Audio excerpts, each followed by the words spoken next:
አሁን ያለው እኔን ክዳል የሚለኝ አመራር ወንጀለኞቹን ዋናዎቹ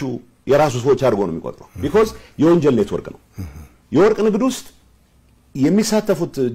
የሚሳተፈው ጀነራል ዋና የሚተማመንበት መሰረት በግልጽ እኮ ባለፈው ሲናገር ሰምታችሁታል አይ አሁን የራሳችን ሶስ ለመጣ ጌታቸውን እንዳደናቀፍ ነው ማደናቀፍ የለብንም ይላል ምክንያቱም ጌታቸውን ያደናቀፍ እንደነበረ ጌታቸውን የሚያደናቀፍበት ምክንያት የስርቆት ኔትወርኩ አካል ስላልሆንኩ ነው ሌላ ነገር የለም እኔ ላይ የሚያገኙብኝ አካውንት የለም እኔ ላይ የሚያገኙት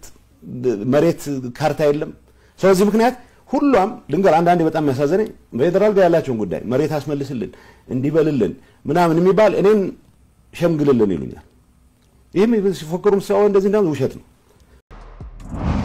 ነበር ፕሬዝዳንት ትግራይ ጌታቸው ረዳ ናይ ከልኦት ብጾቱ ዘሰርሑ ሓጢያት ብምዝራብ ንስሓ ከም ዝኣተወ እዩ ዝዛረበ ብዛዕባ ንሱ ዘሰርሖም ሓጢያት ካብ ጥፍኣተይ ተማሂረየ ካብ ዝብል ቃል ወፃኢ ብዙሕ ክብል ኣይስማዕን ጌታቸው ረዳ ኣብ ላሕለዎት ኣዘዝቲ ዘለዉ ጀነራላት ዝፍጽምዎ ስርቂ ብሽም ጠቂሱ ሓሊፉ ንምንታይ ደኣ ነቶም ጀነራላት ጥራሕ ኣብ ግዜኦም ምሕዳር ኮይኖም ኣብ ዝተፈላለዩ ዓውድን ስርቅን ብጉሕለት ሽሞም ዝለዓሉ ሰብ ዝኾነ ጀነራላት ከም ተላይሎም ዘይሐልፉ ዝብል ሕቶውን ዝፈጠረዩ ጌታቸው ረዳ ናብ ሚድያን ተቀሪቡ ከይተዛረበ ዘይሐልፎም ዛዕባታት ኣለው ገና ዘረቡ ከይተሰምዐ ዝኾነ ነገር ክድርጉሕ ከም ዝኽእልውን ዝእምተሉ ጌታቸው ረዳ ብትማል ዕለት ናብ ፋና ቴሌቪዥን ቅድሚ ምቕራቡ ሓደ ነገር ክዛረብ ይኽእል እዩ ተባሂሉ ተሓሲቡ እዩ ሞኦ ክብሎ ከሎ ብዙሕ ሚስጥራት ዝድርጉሕ ነበር ፕሬዝዳንት ጌታቸው ረዳ ናይ ሕዚ ኣማኻሪ ሚኒስተር ቀርና ኣፍሪካ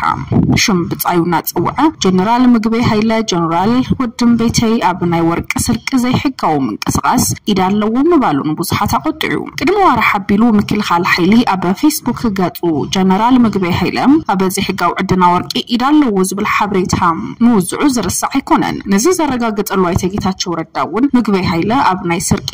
ኢዳለዎ ክብል ተሰሚዑ ሕወሓት ኣብ ውሽጡ ዝተፈጠረ ቅልውላው ስዒቡ መራሕቲ ኾኑ ኣብ ትግራይ ዘለዉ ሰብ መዚ ሽምና ተጸውዑ ክጸራረፉ እከለ ከምኡ ይገብር ነይሩ እናተባሃሉና ያخبطو حدش ነገር አይኮነ ንስኩች ለደብረጽዮን ወግኖም ጌታቸው ረዳ ካብ ትግራይ ክወጽ ስራሕት ከይሰርሕ ስሩ ከየስፍሕ መሰናኽል ጊሮም ሒዞም ዝተባሃሉ ላዕሎት ጀነራላት ትግራይ ጌታቸው ረዳ ፋና ቴሌቪዥን ቀሪቡ ሽማቶም እና ጸርሐ ሓጢያቶም እንተቃለ ዝገርም ነገር አይኮነን ንዝሐለፈ ኣብ ጽንተት ትግራይ ንሰብ አስጎ ብጠርፊ መሬት ዘዝብጡ መራሕቲ እንትሕረቁ ድማ ዝሞጋገሱ ኣለኹልካ ዝበሃሉ ሰመዚ ኣብ ጽንተት ትግራይ ካብ ጽንተት ትግራይ ጀሚሩስ ናተራይ ዝመጽምዕ ባለ እዩ ጌታቸው ረዳ ሓደ ዋን ምስ ብልጽግና ተባይሱን ብልጽግና ክሳብ ዝኣኽሎን ተወርዶ ሕዚ ድማ ምስ ብልጽግና ተዓረቁነቶም ሕዚ ሰብኣሶም ክወርዶም ዝገርም ነገር ኣይኮነን ኣብ ሕወሓት ዘሎ መሪሕነት ነትትማል ጸላኢና ዝበልዎ ሻዕብያ ምሳኻ ሓቢርና ክንሰርሕ ሰላም ክንፈጥር ኢና ብምባል ነቲ ምስኦም ኮይኑ ንዓዱ ዝተጋደለ ኣዮም ግን ባንዳ ዝብል ሽም እንትህብዎውን ሓድሽ ነገር ኣይኮነን ኣብ ፖለቲካ ዘሎ መራሕቲ እንታይ ይዛረባሉ ብመንጽር ረብሓ ሃገር ኮነ ትግራይ እንታይ ክንብላለና ዝብል ዛዕባ ካብ ዝጥምጥኑ ጸኒሖም እዮም ሓደ ዋን ጌታቸው ረዳ ኩሉ ማይክ ዝጨበጠ ንቡሩን ዘይን ንቡሩን ዝዛረበሉ ዋኒና ዘለና ወባሉና ይርሳን ካብ ብትማል ዕለታ ብዝገብሩ ቃለ መሰት ዘልዕሎም ዓበይቲ ነጥብታትን ትንሪ ድማ ሕወሓትን ህዝብ ትግራይን ሓደ ከም ዘይኾኑ ኣመራርሓ ሕወሓት ናይ ህዝብ ኣጀንዳ ከም ዘይብሉ የግዳስ ናይ ባዕሉ ረብሓ ከም ዘሳልጥ ኣብ ሕወሓት ዘሎ ኣመራርሓ ኣብ ጠቢብ ጉጅላው ረብሓታት ጥራሕ ዘድህብ ምዃኑ ብምቕጻል ድማ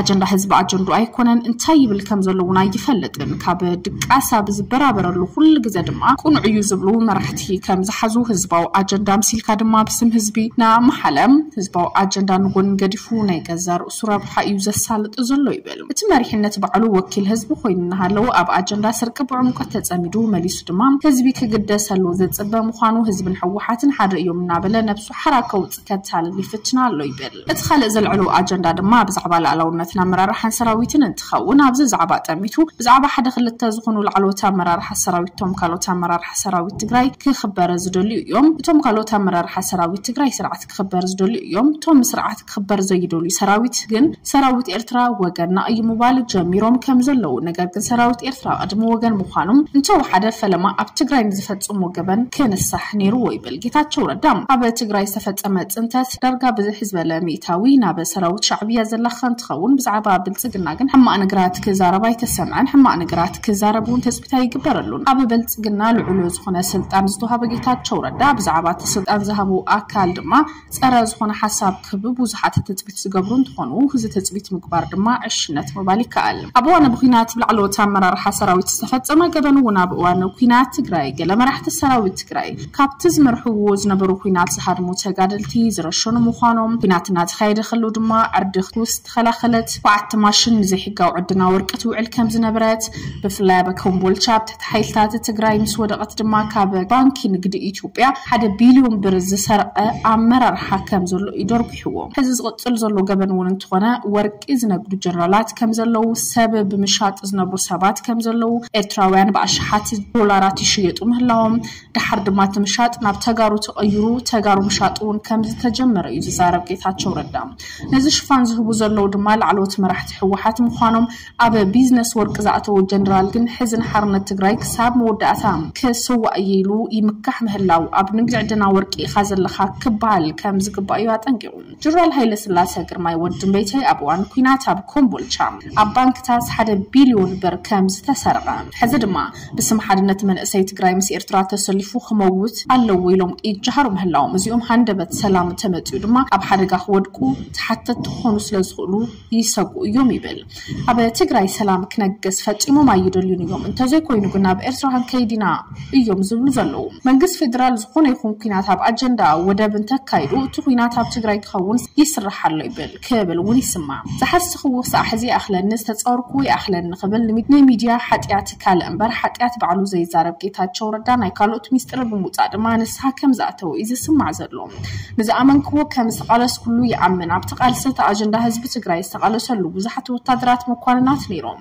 ኣብ ስርሖም ዘለና ክብሮት ፈጺሙ እውን ኣይንክን እቲ ኩናት ግን ገና ብኣሽሓት ቁፅር መናእሰያት ኣብ ዝወስድሉ ዝነበረሉ እዋን እንትኾነ እውን ነተን ዕርዲ ንምኹዓት ዝወሰድናየን ኳዕታት ተጠቒሞም ወርቂ ዘውፅኡ ኣዘዝቲ ነይሮም ክብል ይቃልዕ ክህስው ከለውን ብጣዕሚ እዩ ዝገርመኒ ይብል ጌታቸው እኹል ሓሴ ክሳብ ሕዚ ድማ እኹል ተፃዊረ ኣለኹ ኣይተ ጌታቸው ረዳ ትብል ሰራዊት ኤርትራ ንምፍራስ ዓለም ወፍሪ ዝጀመረ መሪሕነት ሰባት ምጭዋይ ገንዘብ ምጭብባጥ ምንባር እዩ ዝሕበር ሰባት ብምሻጥ መነባብሮኦም ዝመርሑ ሰባት ከም ዘለው ኤርትራውያን ንብረት ኢልካ ምሻጥ ዝብል ሓሳብ ጠፊኡ ድዩ ይበሃል 27 መናእሰያት ጨዊኻ ምውሳድ ገዛ ዓፂኻ ስድራ ኣብ ስድራ ዝግበሩ ወፃዓታት ወፃዕተኛታት ተባሂሎም ዝዕፀው ሰባት ሒሳብ ክኸፍቱ ምሕታት ነፍሲ ወከፍ ሰብ ድማ ተዋሕደም 4000 ዶላር ከቕምጥ ከም ዝሕተት 27 ጨዊኻ ድማ 80,000 ዶላር ክቕመጥ ከም ዝግበር ናይ ወፃእ ሒሳብ ብምኽፋት ገንዘብ ንምእካብ ብኣሽሓት ቁፅር ሰባት ኣብ ምሻጥን ምጭዋይን መሪሕነት ዘለዎም ላዕለዎት መራሕቲ ልዑል ግደ ከም ዘለዎም ይዝዛረብ እዚ ኣሰራርሓ ፈለማ ካብ ኤርትራውያን ጀሚሩ ብድሕሪኡ ናብ ተጋሩ ከም ዝተመልሰ ዝዛረብ ጌታቸው ኣብዚ ጉዳይ ምርመራ ተኻይዱ ነቶም መራሕትና ብሕጊ ንምቕራብ ግን ፈተነታት እኳ ትነበረ ግን ከም ዘይተኻለን 2 ዓመት ከም ዝኾነም ከም ዘይተኻለ እውን ይሕበር ነዚ ዝመርሕ ዝነበረ ሓላፊ ክፍሊ ስለያ ስጉምቲ ክውሰድ ወይ ድማ ካብ ስርሑ ክእለ ኣለዎ ኢልና ምስንትን ውስን ግን እቶም ንዕኡ ንምትግባር ሓላፍነት ዝነበሮም መራሕቲ ፀጥታ ከምኡ ናይ ገበሩን መራሕቲ ፀጥታ ዓነውቲ ይኹኑ ኣይኹኑ ግን ናይ ምትሕባር ባህሪ ኣለና ክብልኦም ዝስምዑ ኣብ ንግዲ ወርቂ ዝነጥፉ ክሳብ መወዳእታ ንናጽነት ትግራይ ክስዋእ ኢሉ ዝምክሕ ጀነራል ኣሎ ኣብ ከምዚ ዓይነት ንግዲ ወርቂ እውን ይነጥፍ ንህዝቢ ትግራይ ካብ ካልእ ኩናት ክጎትዎ መደብ ከም ዘለዎም ዘመላኽታይ ጌታቸው መንግስት ፌደራል ሃንደበት ኩናት ከይገጥምና ስክፍታ ከም ዘለዎ እቲ ኩናት ድማ ብትግራይ ክካየድ ክፍቀደሎም ስትራቴጂኦም ይቕይሩ ምህላዎም ሰላም ክምስረት ኣለዎ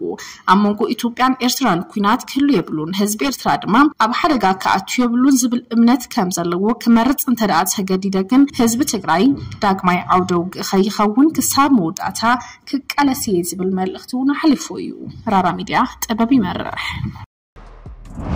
ወርቅ ንግድ በጣም የሚያሳዝነው አሁን ብዙ ሰው የወርቅ ንግድ አሁን ፕሪቶሪያ ስምምነት ከተፈራረምን በኋላ የጀመረ የሚመስለው ሰው አለ ጦርነት ውስጥ ባንድ በላ መልኩ እኔ ማምንበት ሬዚስታንስ ነው ያካሄድኩት የማምንበት ትግል ነው ያካሄድኩት ብዬ ነው ማምነው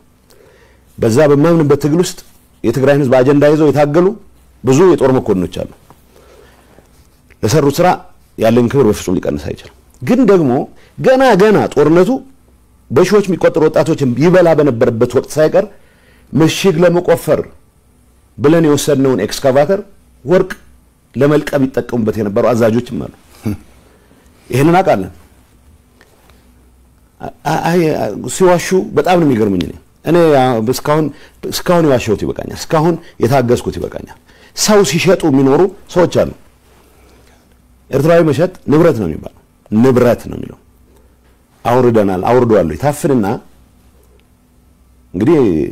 ዓላማው የኤርትራን ሰራዊት እናፍርሰው የሚል ነበር በእኛ በኩል ኤርትራን ሰራዊት ለማፍረስ ግን ሰዎች እንዲመጡ ማድረግ ነው ግን ኤርትራን ሰራዊት ማፍረስ ዘመቻ ጀምራለሁ ብሎ ይሄን የሚመራው ወገን ገንዘብ ያላቸውን ሰዎች ብቻ ነው ማፍረስ የሚችለው ስለዚህ የደሃ ልጅ ወጥሮ ሊዋጋ ይገደዳል ማለት ነው ሶ ከያዝኩ በኋላ 27 ወጣት አንድ ቤት ተዘጋና ቤተሰቦች አሏቸው ባሉ ውጭ ሀገር ያሉ ሰዎች አካውንት እየተጠየቀ እያንዳንዱ ሰው ሚኒመም $4000 እንዲያስገባ ተደርጎ ሶ 20 ሰው ካፈንክ $80,000 ታስገባለህ ማለት ነው በዚህ የውጭ አካውንት ከፍተው በሺዎች የሚቆጠሩ ሰዎችን እየሸጡ ያገቱ አሁን በኤርትራነት ጀመረ መጨረሻ ወደ ትግራይ ተወላጆች ዞረ ይሄን አመራር የሚሰጡ ከፍተኛ አመራሮች አሉ ይሄን አጥንተን ለህግ እንዲቀርቡ 2 አመት ሆኖታል አሁን እሱን መጣበታል ነው ይሄን የሚመራ የመረጃ መመሪያ ኃላፊ እርምጃ እንዲወሰድበት ወይ ከስራ እንዲነሳ ብለን ወስነን ስናበቃ ይሄንን ለማስፈጸም ኃላፊነት የሚሰጣቸው ሰዎች የኔ ሰዎች ናቸው የጸጥታ አመራሮች ናቸው የጸጥታ አመራር በባህሪው ጥፋት ያጠፋም ያላጠፋም የመተጋገዝ ባህሪ ያላቸው ወርቅ ንግድ ውስጥ የገባ አሁን ለሀገሪቱ ለትግራይ ነጻነት አሁንም እስከመጨረሻው ሰዋለሁ ያለ የሚፎክር ጀነራል አለ ወርቅ ንግድ ነው ያለው ነው መባል ያለበት እነ ምግበ የሰሩት ጀግንነት የወጣት መስዋዕትነት መሰረት ተደርጎ የመጣ ጀግንነት ነው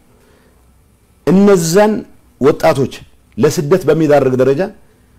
ወደ ተራ የወርቅ ንግድ ገብተው ሲያበቁ የስርቆት ተግባራቸውን የትግራይ ግዛት አንድነት የማረጋገጥ አርገው ሲሉት እንደገና ለመስዋዕትነት የወጣት ይዳርጉ ሲንቀሳቀሱ ማለት እና ኃይለ ሥላሴ የተዘረፈ ብር ነው ነገር ብር